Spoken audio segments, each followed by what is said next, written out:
सबा, माफ करना, मैंने फिर से तुमसे बात करने की कोशिश की। मैं कुछ कहना चाहता था। मैंने तुम्हें काफी तंग किया, यहां तक कि मेरा फूल भी तुम्हें काटे लगे। इसलिए तब से लेकर आज तक तुमसे मिलने की कभी कोशिश नहीं की। और एक फैसला किया है कि ये कॉलेज छोड़कर भी मैं चला जाऊंगा। बाकी की तालीम मैं दूसरे कॉलेज में करूंगा। यहां रहूंगा तो दिल करेगा कि आपकी एक झलक देख लूं। जब इस कॉलेज में ही नहीं रहूंगा तो दिल और दिमाग अपने आप काबू में आ जाएंगे। मेरी गलतियों के लिए मुझे माफ कर दे। शायद आज के बाद हमारी कभी मुलाकात नहीं। और अगर इत्तेफाक से जिंदगी के किसी मोड़ पर आपका सामना हो भी गया तो अनजान बनकर नजरें झुकाकर वहां से चला जाऊंगा, क्योंकि मैं जान चुका हूं कि आपकी नजर में मेरी औकात क्या है। बच्चा अगर चांद के लिए मचल जाए तो चांद उसके हाथ में नहीं आ जाएगा। मैंने तो सिर्फ ख्वाब देखा जिसका हकीकत से कोई ताल्लुक नहीं। गलती मेरी ही थी, मुझे ऐसा ख्वाब ही नहीं देखना चाहिए था। वाह, दाद देनी पड़ेगी। चालें चलने में महारत रखते हो। एक चाल नाकाम हुई तो दूसरी चल ली। मगर एक बात बताओ, मुझे क्या बेवकूफ समझते हो तुम? तुम मुझे बेवकूफ बना लोगे और मैं बेवकूफ बन जाऊंगी? सबा, तुम ये कैसी बातें कर रही हो? अरे मैं तो तुम्हारे जवाब से मायूस होकर तुमसे दूर जा रहा था। जो रास्ता तुमने अपनाया है वो तुम्हें मुझसे दूर नहीं करीब लाने की साजिश कर रहा है। मगर एक बात कान खोलकर सुन लो, तुम अपने मकसद में कभी कामयाब नहीं होगे।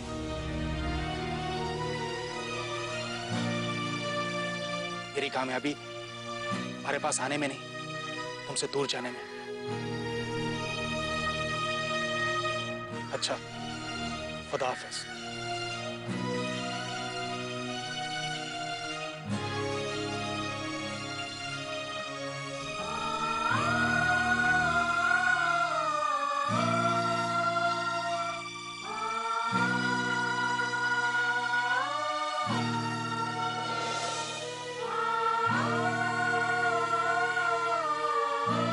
बाजी, शिफा, इतनी रात गए? तुम अब तक सोई नहीं? सोने की कोशिश तो बहुत की थी, मगर ये कमबख्त नींद आंखों से ही दूर है। क्यों?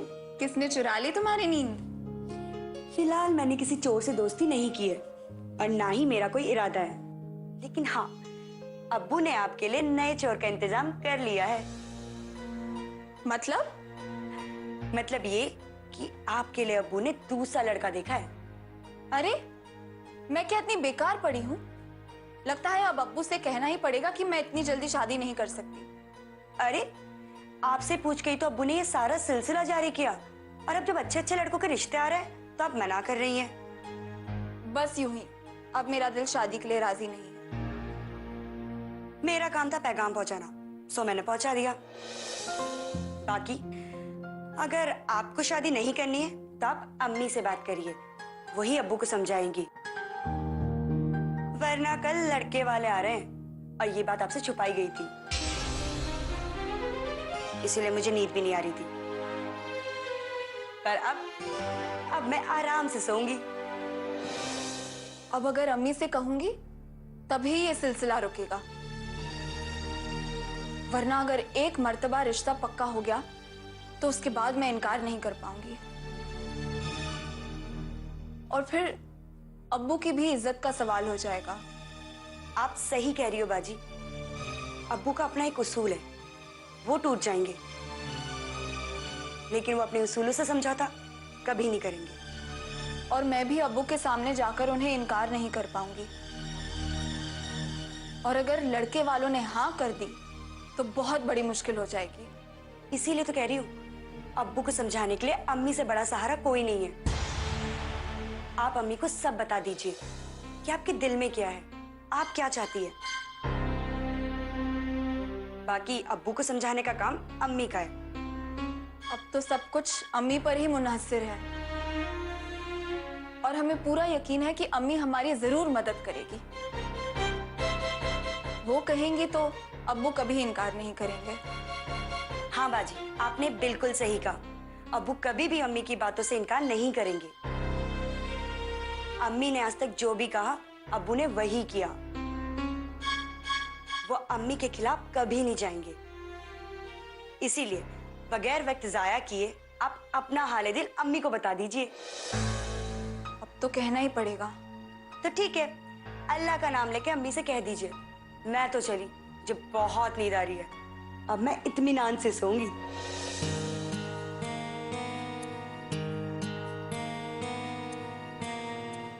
अब तो अम्मी से ये बात कहनी ही पड़ेगी, वरना बहुत देर हो जाएगी।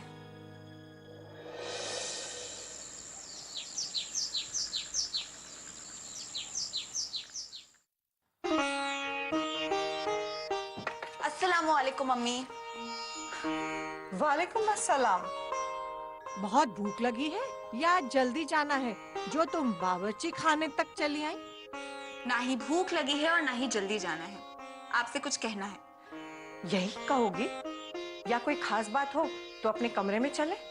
देखा जाए तो खास बात है भी और नहीं भी, यहीं बैठकर कर सकते हैं। बस आप नाश्ता बनाते हुए मेरी बातों पर ध्यान दे सके तो यहीं बात करते हैं। अगर पहेलियों में बात नहीं करोगी तो यहीं बात कर लेते हैं। बोलो।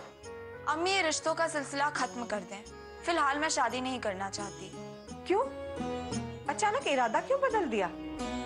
अम्मी, मेरी कुछ जिम्मेदारियां अधूरी हैं, मैं उन्हें पूरा करना चाहती हूँ। तुम्हारी कौन सी जिम्मेदारी पैदा हुई है? जरा मैं भी तो सुनूं। है कुछ जिम्मेदारियां। बेहतर होगा कि तुम मुझे खुलकर और बेझिझक बताओ, तो ही मैं शायद तुम्हारी मदद कर सकूं। वरना तुम्हारी बातें सवाल ही बनकर रह जाएंगी और उन सवालों के जवाबात मैं तुम्हारे अब्बू को नहीं दे पाऊंगी। अम्मी, अस्पताल में कुछ ऐसे मरीज हैं जिनको मुझ पर बहुत भरोसा है। हर रोज उनसे मिलना, उनकी तबीयत में कितना सुधार आया है ये देखना, ये सब मुझे ही करना है और कोई डॉक्टर ये जिम्मेदारी लेने को तैयार ही नहीं है। मुझे बस कुछ दिनों की मोहलत चाहिए। अरे तो कौन सा तेरा सेहरा बंधा है और मेहंदी लग गई है या हल्दी में पानी पड़ चुका है? अरे जब लड़का पसंद करेंगे तभी तारीख पक्की करेंगे और जब तुम कहोगी तब शादी करेंगे। अम्मी, ये सब कहने की बातें हैं। एक बार लड़का पसंद आता है तो बस ऐसे हालात पैदा हो जाते हैं कि फौरी तौर पे शादी आगे बढ़ाने की बात होती है और उस वक्त मैं इनकार नहीं कर पाऊंगी।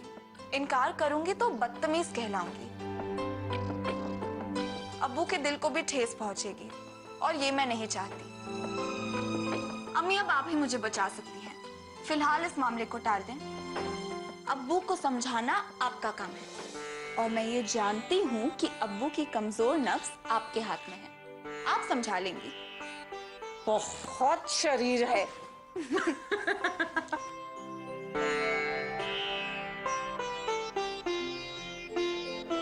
जो भी कहना है अब लोग खुलकर कहिए।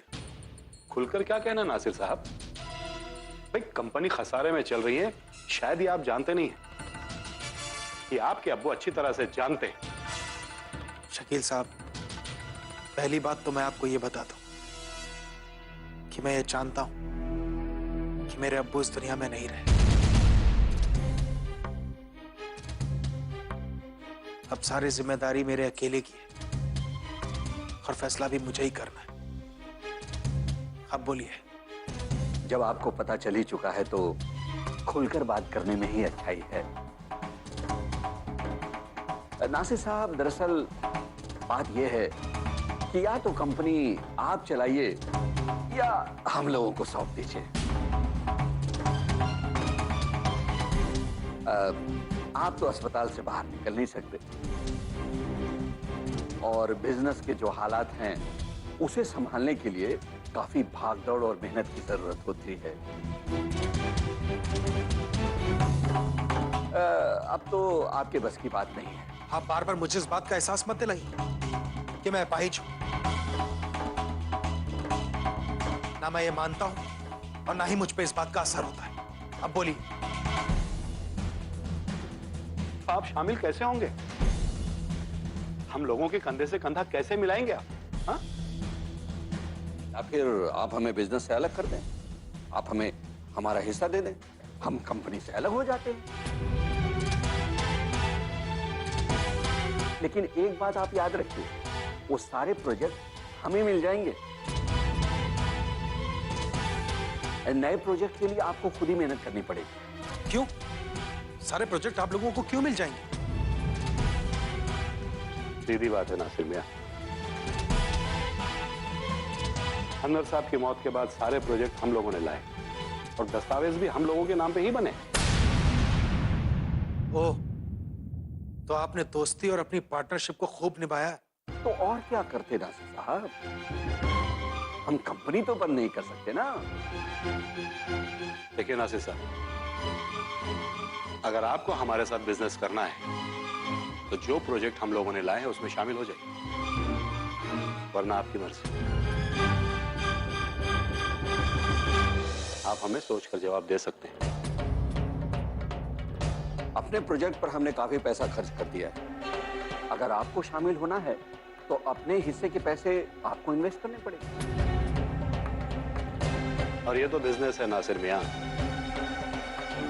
और बिजनेस में फायदा नुकसान तो होते रहता है। खुदा हाफिज। खुदा हाफिज।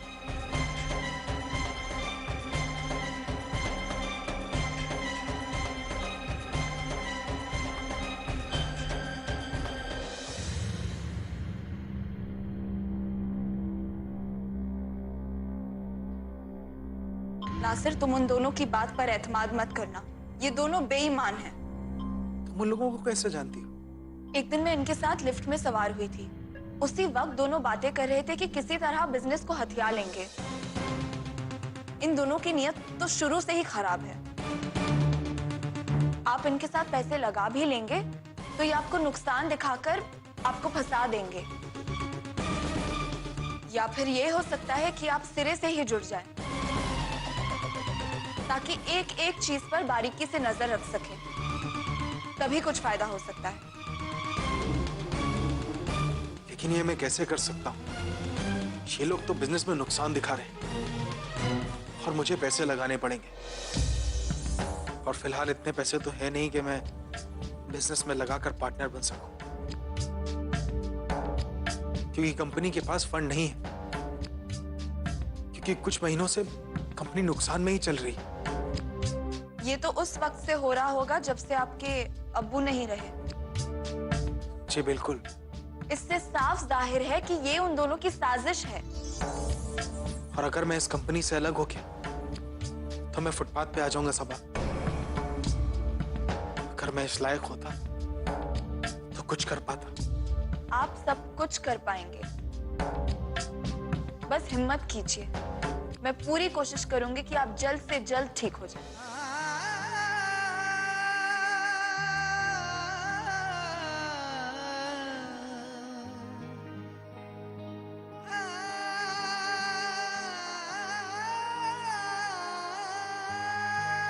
ये मेरे बिजनेस में इतनी दिलचस्पी क्यों ले रही?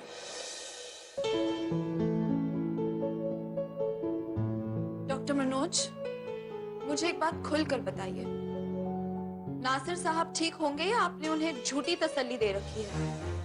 अरे क्या बात है, अचानक नासिर के केस में इंटरेस्ट कैसे पैदा हो गया? उसकी अम्मी मुझसे बार बार पूछ रही हैं।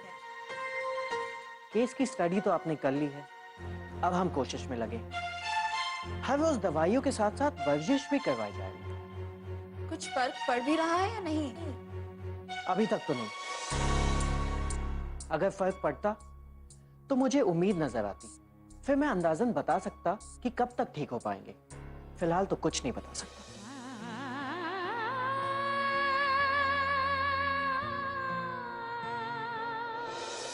तुम क्या कह रही हो जमीला? अचानक उसने अपना इरादा बदल क्यों दिया? अब वो कह रही है कि अस्पताल में कुछ ऐसे मरीज हैं जिनका उसे खास तौर पर ख्याल रखना पड़ता है, और जब तक वो लोग ठीक नहीं हो जाते वो शादी नहीं करना चाहती। जमीला, ये तो कोई बात नहीं हुई। शादी से उसकी जिम्मेदारी में रुकावट कहाँ आ रही है? बल्कि वो अपनी जिम्मेदारी बखूबी निभा सकती है। देखिए, आज तक आपने बच्ची की जिद पूरी की है। जिद नहीं, ख्वाहिश। जिद गलत भी हो सकती है। ठीक है, ख्वाहिश ही सही। अब ये भी तो उसकी ख्वाहिश ही है।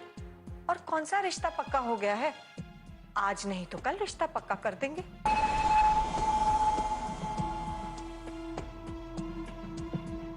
जमीला, चलो ठीक है, शादी को आगे बढ़ा देते हैं, उसमें कोई बात नहीं। लेकिन मुझे लगता है कि सबा जरूर हमसे कुछ छुपा रही है या झूठ बोल रही है। कैसी बातें कर रहे हैं आप? बच्ची को झूठी कह रहे हैं? जमीला, मैंने जमाना देखा है। इंसान से बात करके अंदाजा लगा लेता हूं कि उसकी बातों में कितनी सच्चाई है और कितना झूठ है। मुझे नहीं लगता कि सबा हमसे कोई बात छुपाएगी या झूठ बोलेगी।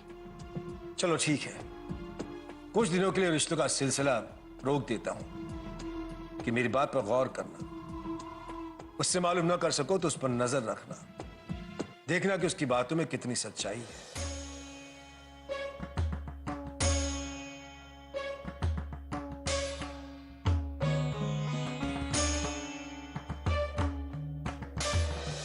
आपको अब तक कार का नंबर याद नहीं आया? जी नहीं इंस्पेक्टर साहब। देखिए, हम अपनी तरफ से पूरी कोशिश कर रहे हैं, बस एक सुराग मिलने की देर है। फिर वो मुजरिम बचेगा नहीं, इसने आपके शौहर की जान ली और आपके बेटे को अपाहिज कर दिया। कानून तो उसे बाद में सजा देगा, पहले मैं उसे सजा दूंगी। देखना, उसके भी घर वालों को कोई इसी तरह गाड़ी के नीचे कुचलेगा और वो अपने घर वालों को इसी तरह तड़प तड़प कर मरते देखेगा। यही मेरी बद्दुआ है।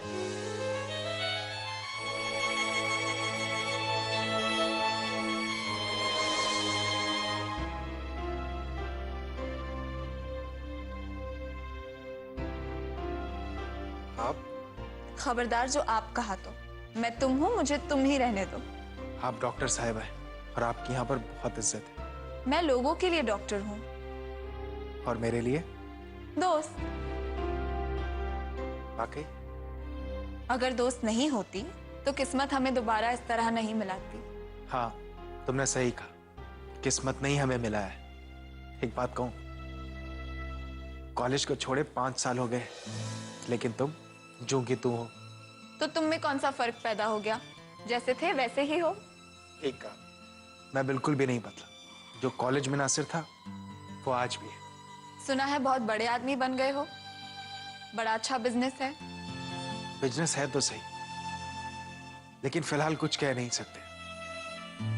अब्बू सब कुछ संभाला करते थे, लेकिन इस हादसे ने अब्बू को हमसे छीन लिया। मेरी हालत ऐसी हो गई है कि समझ ही नहीं आता कि कब ठीक होऊंगा। इसके बाद ही मैं बिजनेस में इन्वॉल्व हो पाऊंगा, और तब तक न जाने वो मेरे दोनों पार्टनर्स क्या कर बैठे। उन कमबख्तों का तो भरोसा नहीं, उनकी नीयत बहुत खराब है। उस रोज लिफ्ट में उनकी बातें सुनकर ही मैं समझ गई थी। सही कह रही हो तुम, बस इसीलिए तो डर रहा हूं कि ना जाने वो लोग क्या कर बैठेंगे। एक काम क्यों नहीं करते, कंपनी के ज्यादा से ज्यादा शेयर्स क्यों नहीं खरीद लेते? जब 51% के शेयर्स तुम्हारे नाम हो जाएंगे तो मालिकाना हक तुम्हारा होगा। वो दोनों चाहकर भी कुछ नहीं कर पाएंगे। तुम्हारा कहना सही है, लेकिन मेरे अब्बू एक ईमानदार और सच्चे बिजनेसमैन थे। उन्होंने जो किया, जब भी किया, सिर्फ और सिर्फ अपनी कंपनी के लिए किया। अपने दोनों पार्टनर्स को भी कोई बेवकूफी नहीं करने देते थे। इसीलिए वो लोग अंदर ही अंदर हसद रखे हुए थे, और अब उसी का बदला लेना चाहते हैं। सोचा होगा अब्बू तो अब रहे नहीं और मैं यहां इस हालत में हूं, तो इसी का फायदा उठा लिया जाए। अब तो पर्सनल अकाउंट में इतने भी पैसे नहीं कि शेयर्स खरीद लूं। अब्बू सारे पैसे कहीं ना कहीं इन्वेस्ट कर दिया करते थे। अब मैं यहां से निकलूं तभी कुछ कर सकता हूं। तुम फिक्र मत करो, मैं कुछ करती हूँ। लेकिन तुम ये सब क्यों करोगी? और तुम ये सब क्यों करना चाहती? अब इससे कैसे कहूं कि मेरी वजह से इसकी ये हालत हुई है। मुझे अब हर वो काम करना है जिससे इसे अपाहिज होने का एहसास ना हो।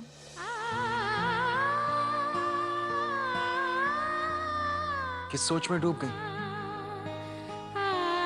मैंने तुमसे पूछा ये सब तुम क्यों करोगी और क्यों करना चाहती हो? दोस्ती की खातिर। सिर्फ दोस्ती की खातिर कोई इतना नहीं करता है। दोस्त दोस्त में फर्क होता है, और वैसे भी हमारी कोई नई दोस्ती नहीं है, बरसों पुरानी दोस्ती है। मानता हूं, लेकिन ताज्जुब भी हो रहा है। खैर, जो तुम कह रही हो वो मुमकिन नहीं। मेरे दोनों पार्टनर्स शकील और कपूर निहायत ही जलील किस्म के लोग हैं। तुम मेरे अब्बू को जानते नहीं। एक मर्तबा उन दोनों से मिल लेंगे ना, दोनों खुद ब खुद रास्ते पर आ जाएंगे। क्यों? पहले क्या गुंडागर्दी करते थे? बस यही समझ लो, बिजनेस की दुनिया के गुंडे हैं वो। अच्छा, अब मैं चलती हूँ। मेरे मरीज मेरा इंतजार करते होंगे। खुदा हाफिज। खुदा हाफिज। ताज्जुब, जब मैं उसके पीछे था, उससे शादी करना चाहता था, तब नाराज हो जाया करती थी, उससे दूर भागती थी। और आज मेरे अपाहिज होने के बावजूद मेरे लिए क्या क्या करना चाहती। ये सिर्फ दोस्ती नहीं, कुछ और भी। क्या है ये मैं खुद नहीं जानता। भला हो उस गाड़ी वाले का जिसने मुझे उड़ा दिया। ना वो हादसा होता, ना ये हादसा होता।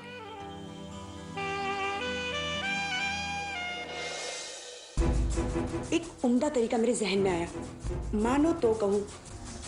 पहले कहो तो सही। आप नासिर से ही शादी कर लो। मैं सोच रही थी कि अगर आपने नासिर की कंपनी के 51% शेयर्स खरीद लिए तो सारा मामला नासिर के हाथों में आ जाएगा और वो दोनों पार्टनर्स कठपुतली बनकर रह जाएं। शौकत की जिंदगी में वो दिन कभी नहीं आएगा जो पूरा ना हो सके। तो इंतजार करो उसके पूरा होने का। व्हील चेयर और बैसाखी पर जिंदगी गुजारने वाला आदमी बिजनेस क्या करेगा? बिल्कुल सही कहा आपने। बल्कि हम तो ये सोच रहे थे कि उसे बेदखल करके बिजनेस अपने हाथ में ले ले। हाथ में ले ले या हड़प कर ले।